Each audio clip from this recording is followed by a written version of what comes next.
Blue Jays Central, but I wanted to throw on the best available beat from Sportsnet in my mind that they have, because it was CIS Super Championship weekend just last weekend, and we talked to a couple of different people on Twitter about their ideas of how it went, how it was perceived, what it looked like. I know Scott had a little bit of experience with some of the actual TV numbers that came out from it, because he sent me along a link, but some of the feedback I got back on Twitter when I sent out the idea of how did you look at CIS Super Championship weekend, the first one that I got that I actually picked up on was Cassie Campbell, who covered some of the women's hockey championships, said, Sportsnet showcased the CIS with over 36 hours of coverage over 2 days, a grind but so much fun to cover, great athletes and students. Karen Lofstrom at KL Sport, who is a women's sport promoter and executive director of the CAAWS, Canadian Association for the Advancement of Women in Sport, said a great weekend, good to watch women's sport on television. I think we can all agree with that.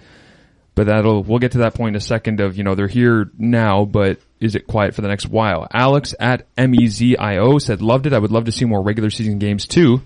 I think everyone would. We would too. Yeah. Mark Kontalainen, who is the Algoma Athletics Director, put out a picture during CIS Super Championship weekend, said, watching CIS Championship Saturday with my son on Sportsnet 1. Awesome. So that was a great picture and a great moment. Bill Nutter at Bill Nutter. It's a great name, great Twitter handle. I would make mine Nutter Butter. Fantastic. He said, fantastic. Can't wait for next year. # great coverage. Allison Crawford, Ali HP for Ev. It is great to see CIS University sports be televised across Canada. More exposure, the better.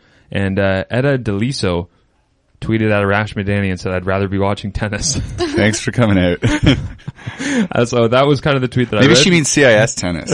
I would love to see CIS tennis. I had a friend who played for Mac when I first came here that went to my high school, and it was actually pretty awesome. Yeah, it's pretty fun. I know Arash has traveled a lot for covering tennis. He loves tennis. He was in Europe a lot last year, covering a lot of the majors. So, all right. So in about 5 minutes or so, let's kind of put a bow on CIS Super Championship weekend and the idea behind it and jamming the events together, good or bad, exposure, good or bad, overall thoughts. I think it's good. It worked in that there were more people that watched CIS sports in that weekend, the championships, than before. Yeah. Mm-hmm. But at the same time, the CIS men's hockey final took a 50% hit in ratings. Yeah, I don't So we need to understand find out why that is, because if that was the highest rated program of last year, and from my understanding, probably their best marketable product, because it's Canada and hockey, whatever. But if you're losing that at the expense of getting everything else a little bit of coverage, a little bit more, I don't know if it's worth it, because that's the one thing that you want to market and turn into a TV property so that you have money to do the same things with other sports. So I think it's good, and I understand why everyone loves it, and it's great to see it. But I don't think there's any way that this is like the roadmap for the future. Right.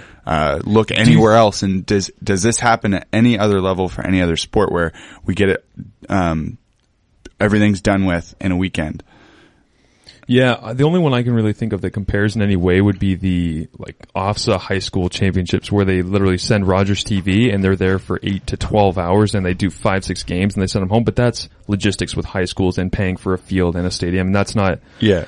And I know some of those issues are dealt with by the OUA and CIS as well, but like you're saying, the coverage was great. It was really, really good. Mm-hmm. Yeah. But would it perform better, and specifically the men's hockey final, if it was spread apart and marketed as its own event? Mm-hmm. Right? I think that's the question you have about why did that big dip happen with men's hockey. It's so hard with these games too, because they're so unpredictable whether they'll be entertaining or not. Western McGill hockey final was like a 5-0 shutout. So it's so of course it's women's hockey. I don't have a problem with it. I just know that, people aren't going to watch that on a Sunday night. Mm-hmm. And then the game's a blowout, which isn't great. So I think, I can't name Chantal the Bellet. McGill Windsor game was kind of close for basketball. I was going to say, I wanted to go through about 10 points the whole time. If we go through the 4 finals real quick that were nationally broadcast and think about the results of them, right? Carleton, Ottawa, absolute blowout, just domination. Yeah. You just talked about women's hockey, 5-0 for Western over McGill.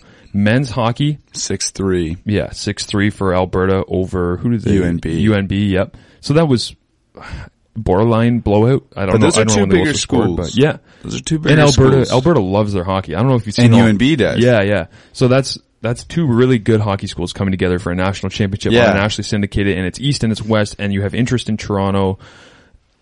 I thought that would have rung up more of an interest. But and the other thing was too that you mentioned, Scott, was Saturday night marquee hockey games on Sportsnet, right? Like that was hockey night in Canada, and it was Leafs Canucks, I believe, and I want to say like Montreal Tampa Bay, something like that. And that was almost pitted against Sportsnet's own product. And I understand that it has to be in a way. Like I get that you're not going to be able to, that is always going to be a problem. It's kind of lazy criticism for me to say, oh, why'd you put it against the hockey games? Well, they're not, the NHL's not going to stop, and the CIS needs to do their things too.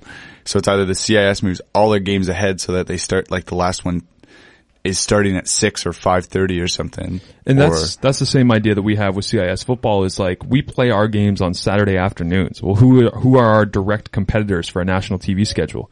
NCAA football kicks their games off at the same time. Yeah, and you can just buy the rights. Yeah. Like, and what would you rather broadcast if you're a major broadcaster looking for major interest? Yeah, we understand the NCAA is bigger than the CIS. That's not a secret. Nobody is hiding from that. Mm-hmm. But would it be such a bad thing if we had to rotate our games to non-marquee times in order for them to become major events? Yeah, I don't. That would have to happen. I don't really understand it in that, like, I haven't been able to understand because I'm not in the TV business, in that, like, let me tell you how that it is, Scott. we love to put things that, like, if you don't put it in prime time, then no one's going to watch it. Like, yeah, but that's because they're watching other stuff anyways. Like, it's prime time to watch the Leafs, even if they suck.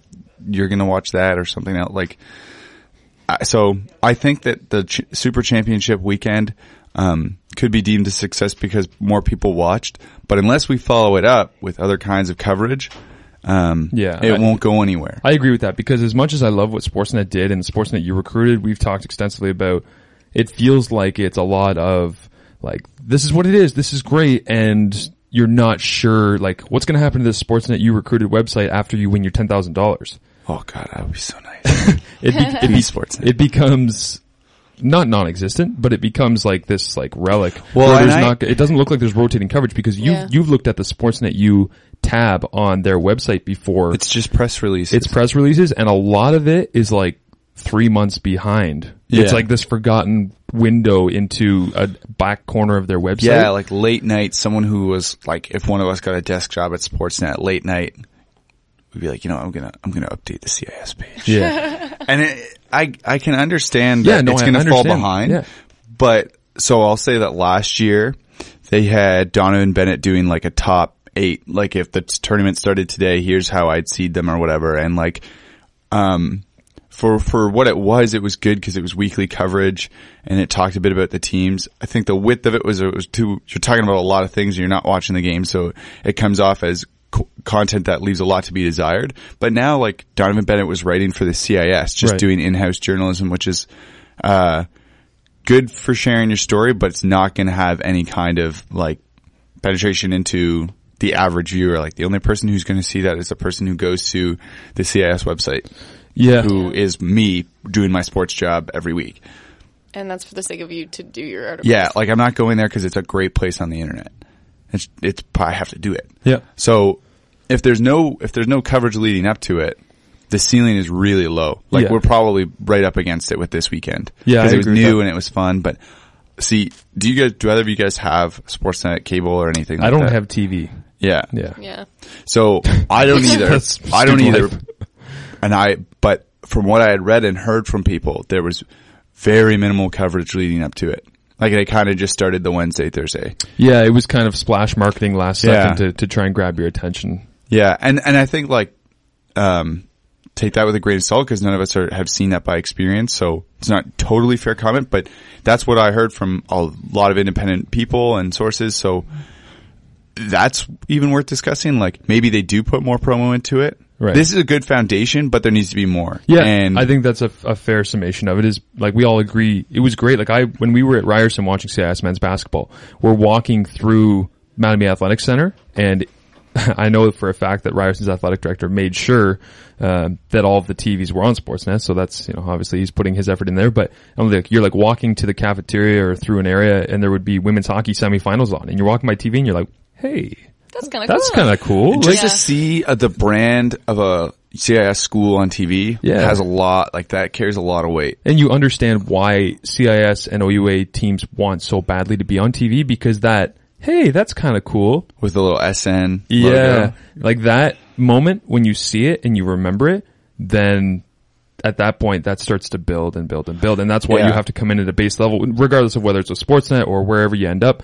But the whole idea of being on TV, that's why we spend so much time talking about this, is that, hey, that's a cool moment, because then you remember and it grows from there. I should say, like, the one last thing was, I know when I saw women's hockey on, it was empty in the gym. Yeah. And I know that. And it was in Calgary, right? Yeah. Yeah. So, it was McGill and Western, so you're not getting any students coming out to that, like, to cheer their team on. It's just too expensive. But, that was quite a sight, because I said, there's no way anyone's too happy to see this. At the men's hockey championships, though, Saint FX did show up, and they had all the people sitting in blue shirts sit in a big X, which I showed you the picture of in the stands. Yeah. That was pretty cool. There wasn't a ton of fans there, but they were out in force a little bit, and they decided to sit in the X, which I thought was kind of cool. Okay, well, that's the roundup of that. When we come back after the break, we're going to talk about where should statues be built around the OUA. I know you guys are super pumped for that. And we'll get into a bunch of other stuff. This is OUA Today on CFMU 93.3.